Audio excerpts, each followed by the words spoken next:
Hello again. We are back from our studio, and we have four guests that are not present here but digitally connected with me. And we have a quite interesting topic we would like to discuss right now. It's the transparency. The fashion industry has highly complex supply chains and value chains, and this can be a problem, especially when it comes to the topic of sustainability.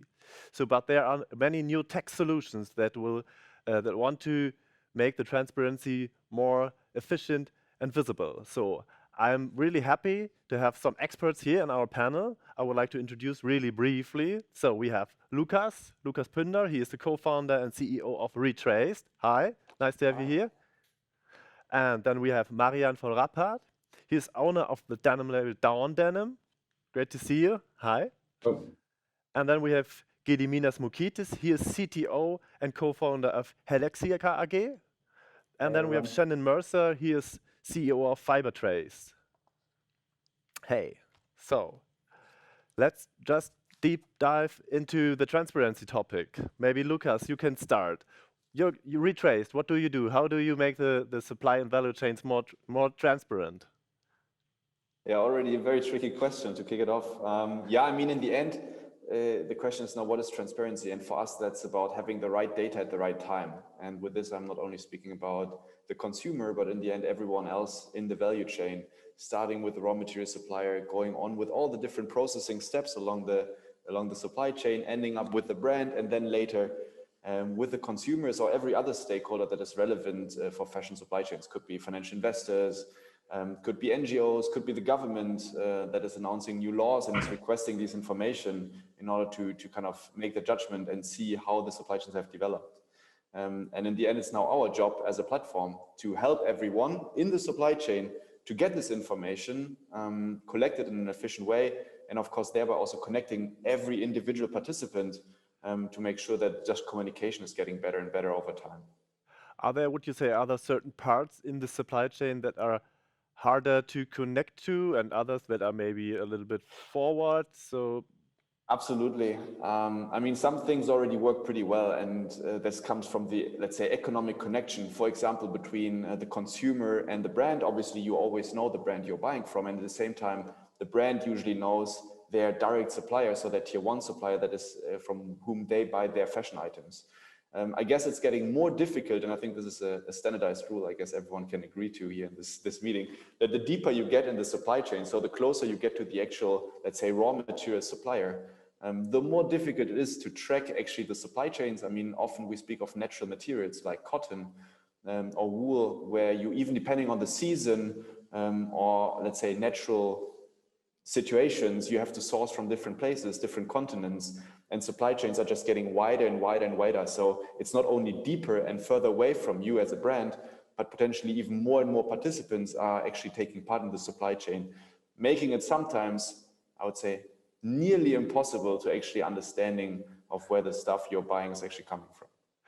thank you. So Gediminas, what would you say? What kind of tech can help to support this process in tracking and tracing and making things more transparent? Right, so there are a lot of different solutions at the moment available to provide supply chain transparency, and the most widespread ones are probably the digital tools such as blockchain, ERP systems, chain of custody systems, and so on. And I think what has happened over the past few years is that those solutions have progressed quite a bit to ensure that the data is stored in a very reliable way. And that is all nice. Where we still see some gaps is what kind of data enters those systems. And that's what we actually do provide at Haelixa. So at Haelixa, we use DNA markers to physically mark and trace textiles from fiber production to retail and even beyond through recycling. And we use DNA to link essentially the physical items, so the fiber, to the digital entry about it. And that's where we see the progress is still necessary. And yeah, I believe this approach enables to somewhat digitize the rather often low-tech supply chains. This DNA marker, can it be applied to any kind of fiber, or is it limited to a certain type of fiber? Right, so the DNA works with every natural fiber. We have used it on cotton, viscose, wool, cashmere, silk, and many other fibers, also organic ones, so it's actually organic approved by GOTS. And we can also use it for synthetic fibers. if we are talking about synthetic fibers, where usually traceability matters is if you want to prove certain claims, usually connected to recyclability. So was it the recycled fiber such as Rappard, or is it a conventional one? And can the DNA marker be recognized for the whole lifetime of the fiber until there's a decomposition maybe of a cotton molecules or whatever? So, or is there only a limited time span where you can recognize it? So the solution is the end-to-end solution. We start with the fiber itself. We apply a unique DNA code in the very beginning of the supply chain. So let's say in the case of cotton, that would be a farm origin. In the case of man-made fibers, that would be the production facility for the fiber. We apply it there, and from that point on, the fiber has a unique DNA code.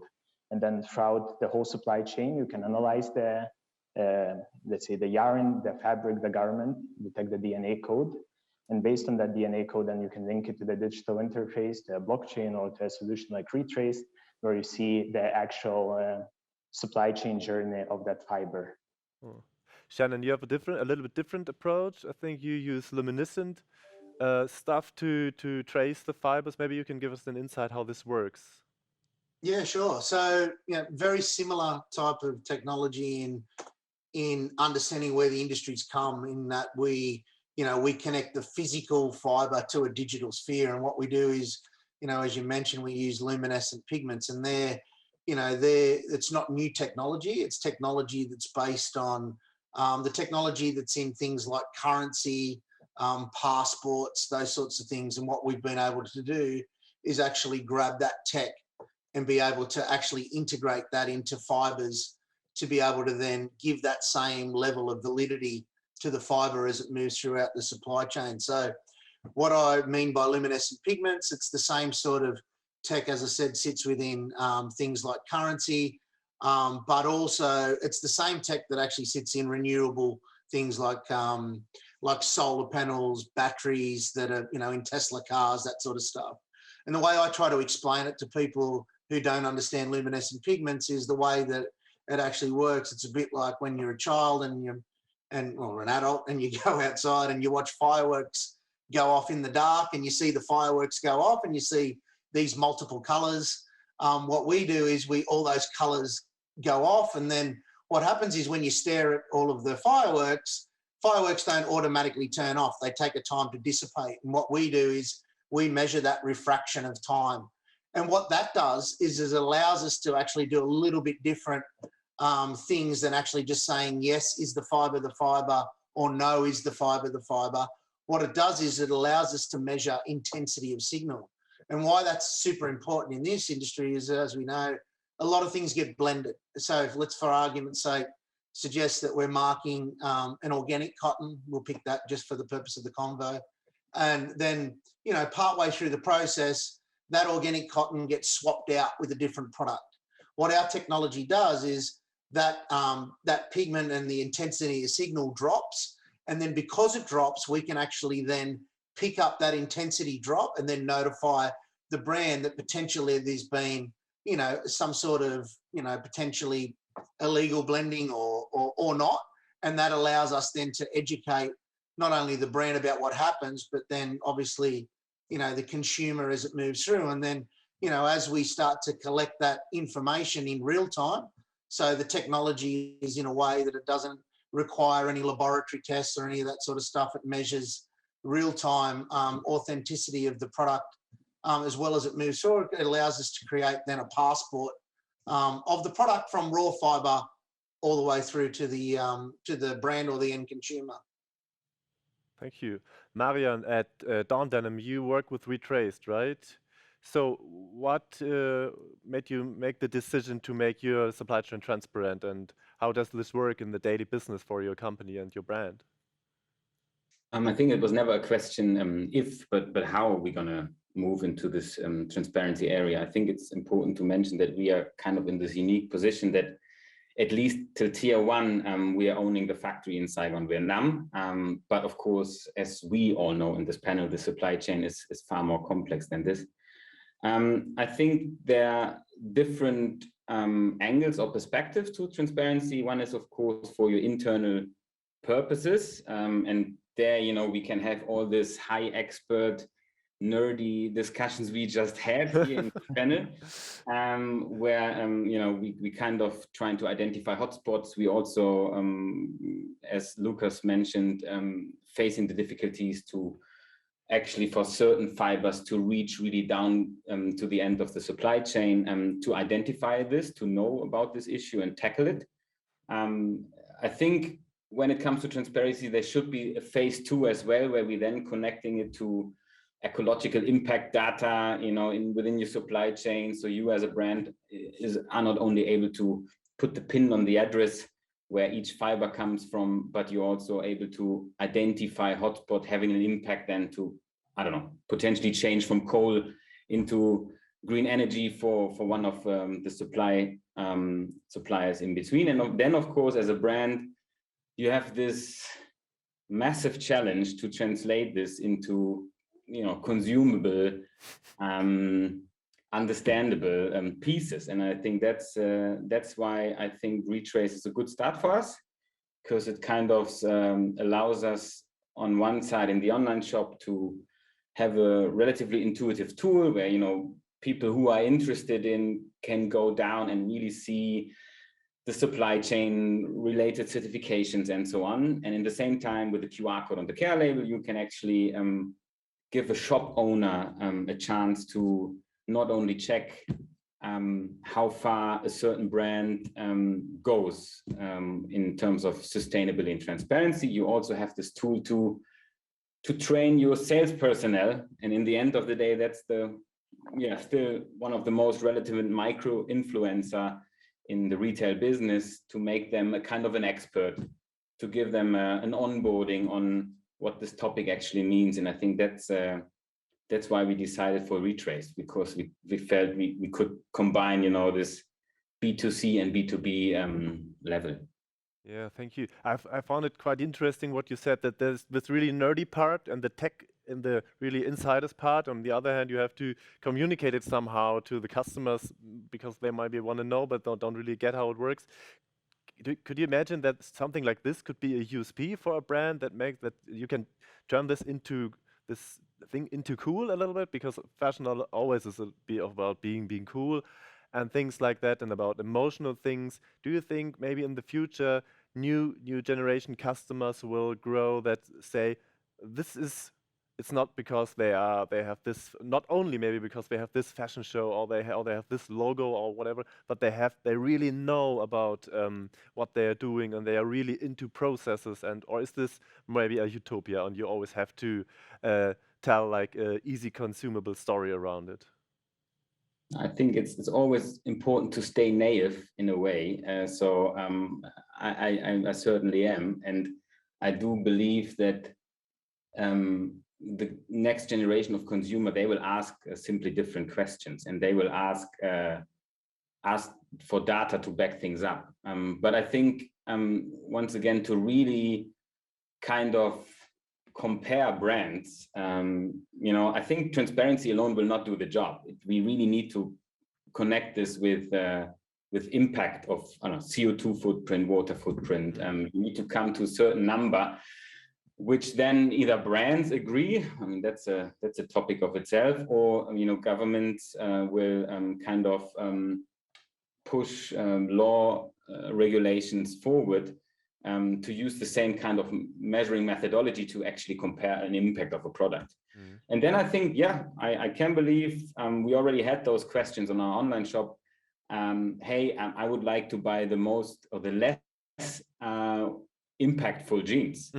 So, and I think, I mean, in this buzzword sustainability and all this greenwashing connected, I think it's super important as a brand also to stay honest, and you don't talk about what you save on water because you're using organic cotton. I mean, that's a different discussion anyway, but you actually tell the truth and say, hey, listen, that's the impact of a product. You know, we're having an impact. So sustainability, the most sustainable jeans is the one in your wardrobe and not the one you buy from us. So, and I think that's important. And I do believe new generation of consumers, yeah, they will definitely look for that. Yeah, Marian, maybe to back you up here, because I mean, the good thing is, maybe with a little bit more numbers, because the thing is, I mean, we're working with a lot of brands that actually show our data that we collect in the supply chains towards consumers, and we collect, thousands of data points every day. And the thing is, and the good thing is that it seems like consumers really care. And for example, what we do is we track, first of all, how consumers actually interact with the information we are providing them with. And of course, there you really have to differentiate. I mean, some are really interested and click around for ages in the information in the supply chains, others don't. But what we can see is at the moment when the consumer is seeing that there is additional transparency data around the product and potentially proof that certain sustainability claims are proven and can be really, let's say, shown and confirmed, we see that this is definitely positively affecting the conversion rate. And I'm speaking here of a conversion rate that's sometimes 3 or 4 times higher than usually on a product page when the consumer is really interacting with this data. And for us, it's always kind of the nice signal that this transparency really creates the trust for the consumer that the claims the brand has made are really true and can be confirmed. And this shows positively in the conversion rates or in the shopping behavior, and with this in the perceived value of the product. And I think this is beautiful to see on a daily basis, that this data becomes more and more important for consumers to make their decisions if they want to buy the product or not. So this economic aspect, so to speak, could be maybe a good argument for some brands to jump on this topic of to put transparency, to enforce transparency in the supply chain, because I have a feeling that in the industry we are not under the ceiling yet when it comes to transparency, so there's still potential. So what I was wondering, if a company is thinking about, okay, maybe we should start or get more transparent, how to start?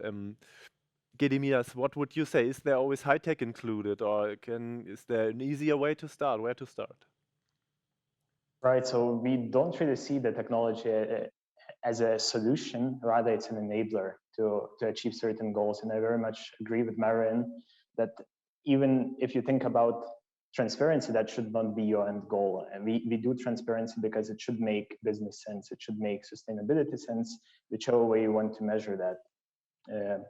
If one has to ask, if one has to start with a transparency, probably it's not possible to start improving transparency if you don't understand your supply chain and if you don't understand how the parties work together. So probably the first step is clearly establishing some kinds of relationship across the supply chain. And as the supply chains get more complex, that's where technology becomes really useful. But again, it's important to know that technologies are there not just to use them, but rather they should be able to generate data that substantiates a change and increases the competitiveness of the business. So you heard an example from Lukas and Marian about the consumer engagement. There are many other examples that one could come up with. So let's say if your brand wants to prove a claim relating to the origin of the material or the quality of the material, then again, traceability is a must, because if you don't know where the goods come from, you cannot really make claims. So a solution like Haelixa, or also as other solutions in this panel, they essentially allow you to mark the sustainably produced, let's say, organic cotton in a specific location. And then if you verify that this DNA code is in your finished shirt or in your finished denim, it assures you that the shirt is really made from the same organic cotton. So it essentially proves your claim. And the same is the case if you want to enhance accountability across the supply chain, or if you want to find ways to improve efficiency along the supply chain or imports into different countries. For that, again, you need the end-to-end visibility of the data across the supply chain. And that's what traceability enables. But I believe transparency on its own shouldn't be the goal. Yeah, so if you want to get really transparent, you need to collect a lot of data along the supply chain. So I know, especially in Germany, the data security is always a topic. I think in other countries as well. Right now, we just had cyber attacks worldwide. Stores in Sweden had to close down, and so on. So is this data security a field one should take into account as well? Shannon, maybe a question for you, or is this still all safe? Yeah, so I think there's a couple of points to make. I think you know, what's interesting about blockchain solutions and, you know, where we've seen this transition, and, you know, we talk about the nerdy tech, but, you know, where we've seen the transition over the time is to really connect the physical with the digital. What I've seen, and I think what the industry's seen and what humanity's seen, is this word blockchain.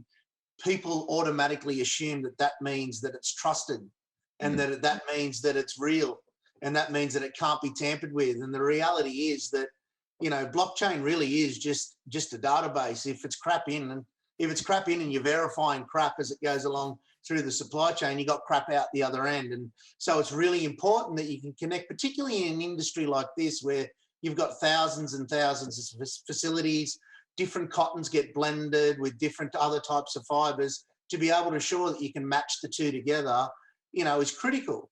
So, you know, when we look at, you know, what we do, you know, and I'm sure there's other technologies as well, is there's several different types of blockchains, and, you know, with similar concepts but managed in different ways. And there's two sort of core types. There's public and then there's private. And so an example of public would be Bitcoin's blockchain, where anyone can sort of see the transaction as it moves through. And then there's, you know, a private blockchain, which is what we use, which is approving trusted parties who can then read and write data, because ultimately brands, you know, don't want the public necessarily to see all of their suppliers and what's happening. And so, you know, there's a bit of a transition, I think, what we'll see over time between the two. And so, you know, we've built ours on a private basis. And what does that mean in terms of data and transparency? Is that, you know, that information about the supply chain is designed to be secure and transparent so that other parties can read it and then verify it. So we then only collect business information from registered users on our system for the purposes like logging in, and this, you know, may include business contact info, emails, phone numbers, etc. And then the storage of that commercially sensitive information like purchase orders, technical specs, etc., are also supported, but you know, is verified in a way that is only granted by a permission based for that private blockchain, if that makes sense. Lukas, when you work with the industry, when you see the market, would you say it's rather the small, innovative, or privately owned labels that invest in these transparency technologies, or are the big players like the big retailers or the fashion brands that are fast forward in this field? Is there, or is it difficult to say? No, I mean, I guess there's definitely a trend. I mean, first of all, there are these companies like Dawn from Marian, where you see that these brands already have sustainability as a core element of their brand, and as also as a core value driver for their customers. And these brands have already started years ago in this process of sustainability and becoming better and better over time, understanding the supply chain better and better. I mean, again, Marian is a special case because he's even owning parts of the supply chain. But usually, I mean, you see that some brands already started years ago with this journey. And as we know, transparency is not something final, but a process where you need to get better and better. These brands obviously have an advantage because they're already much further.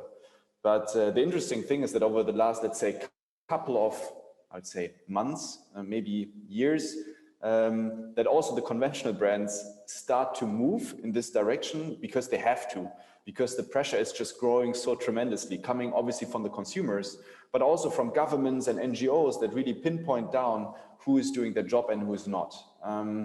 And so at least for us, we see that also the big ones are really moving, and they're investing a lot of time and a lot of effort and a lot of money to move forward. But of course, because these brands are often very, very big, it takes a longer time to adjust. It needs a long time to really identify the supply chain, because I mean, before you can become sustainable, I think that's what has been mentioned before here in this course, so right, is that before you can work on your sustainability, you need to understand where your products are coming from. So traceability is in the end the first step and the basis for everything that comes after, because you first need to know where you produce, and then you can start to work with your suppliers that you have identified to make your supply chains better, to decrease your impact on the environment, to make your supply chain practices more fair, so caring for the workers, taking social sustainability into account. And that makes it, let's say, so complicated for them to actually follow with all these sustainable brands that already worked on this topic for several years now. Often, like the countries where major players source from are rather low-tech countries, so they have a huge agricultural sector, because they have to invest in cotton and things like that. Does it make it more difficult to include a tracing tool, or is it not so much of a problem because there are low-tech solutions as well? I don't think actually that the country actually plays the important role here. I think most important is actually the mindset. And here you also see that there are several suppliers out there that really care for this topic, that are really first movers, that also understand that if they become transparent and sustainable and obviously also are able to trace their materials, that they can ask more money from the brands, because this data is craved by the brands because they really need it. And I think if you look to these suppliers, and they can be everywhere, they can be kind of in Portugal, Spain, Turkey, but also in Pakistan, India, Vietnam, everywhere around the world. It's really just what is the mindset of the people owning or managing these production facilities. And depending on that, they are already further in this whole journey or just kicking it off. Thank you. And Marian, one could get the feeling that some maybe fashion brands don't invest in these things because they think, okay, their calculation will get under pressure, margins will be lower. Maybe can you give us a little insight? Does traceability make the product more expensive? On the other hand, we learned that the conversion rate in the shop might get better then. So is there a calculation you do when you say, okay, this lowers my margin or not, or is this nothing you take into account? I think potentially for other brands who are jumping on the train, they need to invest into a person who has to, help them to map out the supply chain. I think that's as Lukas, I think, put it right, the first start, actually to map things out. And that's the investment. I mean, the tool itself, no, it doesn't play a role. I mean, for us, it doesn't play a role. We always did transparency, and we were looking for a tool who basically gives us the chance to communicate that to B2B and B2C in the same time. So we can use it for internal purposes as well as, for external communication. So in terms of investment cost, transparency itself, I don't think is expensive. What the next step potentially is expensive, and then that depends on your commitment to this. So I think, transparency itself will not solve this industry problems. I think we all agree to this. And there's, the lack of commitment from a brand towards their supply chain plays a very, very, important role in this problematic field. And yeah, coming back to your question, I think the investment of a brand, if they really take it serious, comes after, they mapped out their supply chain. Mm. And if you see like big brands jumping on the train, as you put it, do you say, oh, that's nice because they have make this topic more public, or would you say, it's difficult because they try to own an argument that they don't really own because they are only doing small things?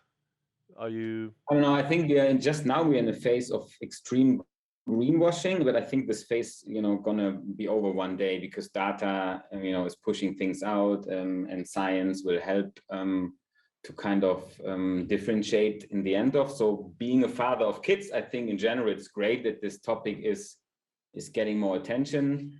Being an owner of a brand, of course, I'm looking left and right, and on the other hand, it's having organic cotton as a base material of your jeans doesn't make you a sustainable brand, and never has been. And suddenly it does. So, and I think, again, going forward, there will be more science, more data, more education. My kids grew up completely different than I did. And climate change and all those, topics are far more relevant. And so in general, we can see that since the pandemic, especially, we got a lot of tailwind because I think we have somehow credibility for this topic, because people can kind of see that we did not jump on the train. We always did it that way. We have never done things different. And I think that's that plays in our favor. So yeah, I don't know whether I could answer your question. Yes, but, of course, sure. Thank you. Yeah. What maybe a question to the whole panel, because I don't know who can answer it, if anyone can answer it. If you calculate roughly put a transparency index on the fashion industry, like from or 0 to 10 points, what would you say? Where is the industry right now? Where's our status quo? Are we on number 2 because there's barely transparency, or are we quite on the 5-ish line? Anything like that, or even better? Yeah, look, I'll start. I think, yeah, please. you know, to be fair to the bigger brands, I think, you know, they're big wheels to turn. They are really big wheels to turn. And, you know, then I can only talk about the ones that I deal with. There is a genuine desire to make change. But to make change requires, you know, a significant movement by not just the brand, but it requires movement from farmers. It requires movement from fibre producers. It requires movement from the people in the middle. You know, the different facilities that are in the supply chain, the spinners, the weavers, the dyers, the garment makers. It needs to be a collective. And, you know, from my perspective, starting this journey back in sort of 2017 to where we are in 2021, I can definitely see change happening. I can definitely see the small to medium brands move a lot quicker, only just because they're a lot more nimble. So they can move quicker. But that's not to say that the bigger ones aren't moving, particularly the ones that have got a history of trying to do things sustainably or trying to lead the segment. You know, can it be better? Is there greenwashing happening? You know, I think yes. Can it be done better? Yes. As an industry, do I think there is movement towards traceability and transparency and a desire to understand what traceability is? Absolutely, because what we're seeing is, you know, it's a little bit like, you know, years ago, or, you know, sustainability is now this buzzword that, you know, it's sort of become genericized. We've now started to see, you know, then the next word, circular economy. What does that actually mean? Now it's traceability. What does that actually mean? You know, and people are, you know, as it starts to change and consumers start to demand more transparency of supply chains, those sorts of things are starting to become, you know, more to the top of the food chain in trying to really understand what those things mean, so then they can adopt them in the supply chain is what I'm seeing, particularly from my point of view over the last few years. Yeah, I think that makes a lot of sense. I would say the willingness is getting there. So brands really try. And I would say there we are maybe in the scale already a little higher. So maybe already above 5 or getting towards 5. Marian is not agreeing, but I think at least from where we are right now, we are rather more like, I think, at a 2. So, and I think, Shannon, you brought up a very important point here. The thing is, even if the brands are willing to do it, they don't really know what is needed to do it. And they're really just in the beginning. So you even see that the brands that have not worked in this field yet need to build up knowledge and experience around this field. They need to even understand what they do. So we are sometimes showing our solution, and then the brands are like, oh yeah, that looks cool. And then they get it and they're like, yeah, but what do I do now? And they don't even know where to start. They don't even know what mapping means, what it means to actually kind of showcase how a supply chain potentially looks like, or how they think it looks like, in order to kind of start with the status quo. And because of this, and because we see that, we really think we are unfortunately mostly still at the beginning of the journey. But again, as long as the willingness is there, there will be movement, and we hope that this willingness is accelerating the development a little further, so that we can really push this and get this done. Because I think, as Marian already said, the transparency part is the beginning, because we first need to measure what is the status quo, where are we, and then the actual improvement just starts, right? Because, I mean, you then see, okay, this is where we are right now, and this is where we want to be, and then the actual work and the actual investment takes place. So I really hope that we can push this with technology, with the willingness, with education, to move forward a little quicker as we do right now.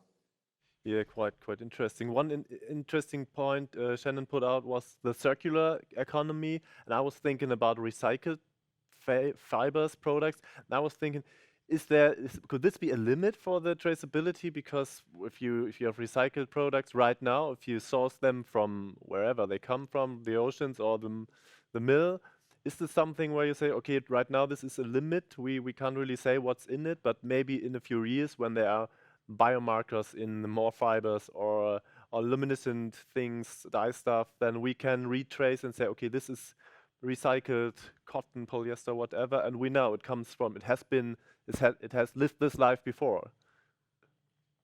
So what we actually see is that recycling is the new area that is growing the fastest. And whenever you are setting up a new supply chain, it's much easier to start better way than trying to dig deep into your existing supply chain and make that more transparent. So we see that a lot of new supply chains that are being set up, they actually take traceability into account. And we are working on a number of recycled material traceability projects, and that's really kicking off. So I'm actually rather optimistic that recycled materials will often be more traceable than the conventional ones. But they can be, or they are already? They are already. Okay, so maybe you can explain how come, because they know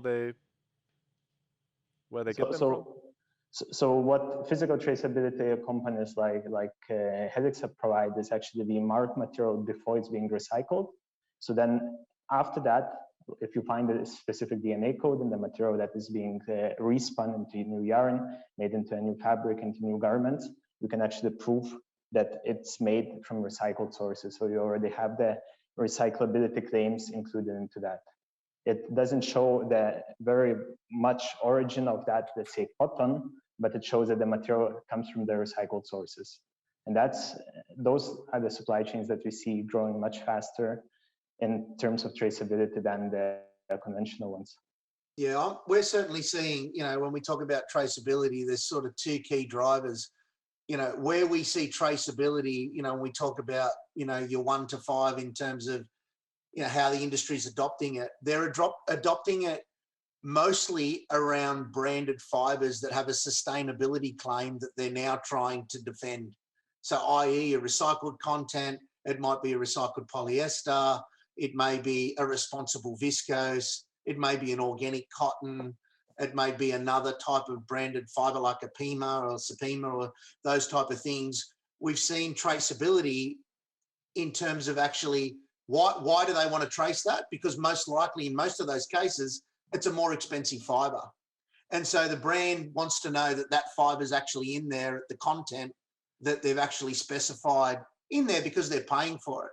So where we've seen traceability be adopted, immediately as was just commented, is that those are the type of fibers that are actually getting traction first. And then what I think we'll see is once those fibers get traction, then we'll see the conventional stuff follow. And it's interesting that that's where it started. But what it's meant is things like recycled polyester, recycled cotton, those type of fibers are the ones that are actually being physically marked first before conventional cotton, conventional wool, et cetera, which is interesting. But I think that where we will be and where we will go in the future is we'll see a transition from those fibers into the others. And it's purely just down to the economics of those are the fibers that are the highest value and the ones that are, from a brand perspective, they see the most value in tracing first, which may not be right, but that's where the industry is at this stage. And I think where we'll see it in the future is we'll then eventually start to move back to provenance and then add those other additional components, particularly when we talk about physical traceability.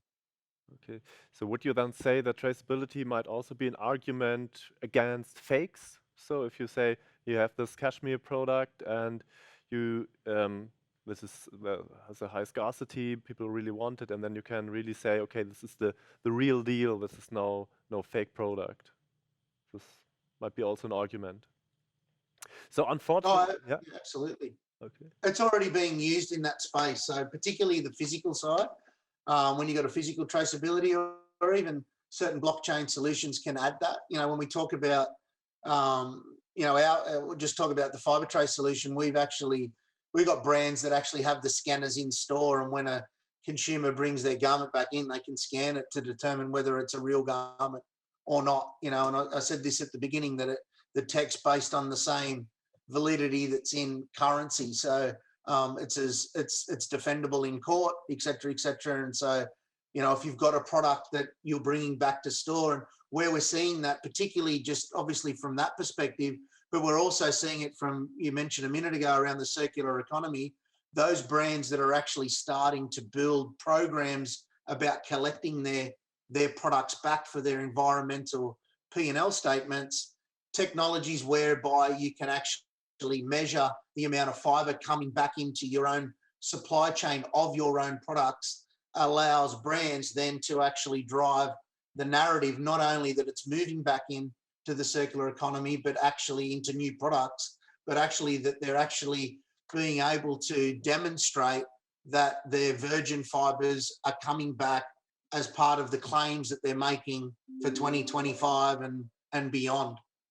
Yeah, thank you. Unfortunately, we are already running out of time. That's what's a pity, because I think this topic is, I mean, it's highly complex, but still, I think it's quite important to talk about it and to transfer your knowledge in the world and gain a sensitivity to what is possible. So maybe my last questions would be directed to Marian. Now, we talked also a little bit about the circular economy. Would this, like a circular supply chain, so which wouldn't be a chain but a circle then, would it be a utopia for you, for your brand, for your company, that you know you work fully circular, or what would your utopia from the supply chain be?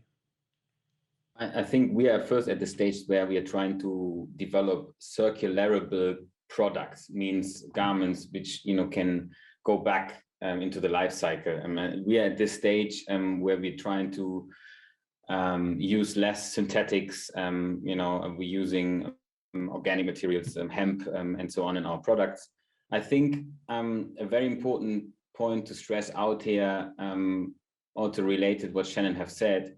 Without the big guys, the industry can also not change. Me as a small brand, going to my farmer and asking them to put a DNA code on their fibers, they're like, who the heck are you? And like cotton is a commodity dealt with from traders next to oil and other stuff. So it's important that there's a big shift and there's government support needed in order to have really a change in this industry. Coming back to the question, I think, yeah, there are a lot of things you can do as a brand to be more circular, reduce waste or avoid waste. We have collaborations with artists on broken garments from production to put them back into the chain. They're like as much creative you are, as more solutions are there, not necessarily always connected to high technology. But definitely circularity should not just be a buzzword for us. It's definitely on our agenda. Yeah, thank you. So hopefully a lot of big players are listening and listening to your words, Marian. I think this was a good conclusion. So thanks for you. Thanks to you for taking the time and sharing your insights with us. I think it was quite interesting. I hope the audience out there, you found it also entertaining and interesting. So thank you and hope to see you next time. Thank you. Thank you. Bye-bye. Great to meet you all. Thank you. Yeah. So here at Fashion Sustain, we will make a short break, around roughly 20 minutes. And at 3:30, we will be back with the bingo. It will be all about certificates. So grab a pen and some paper and be curious and enter the gambling show. See you then.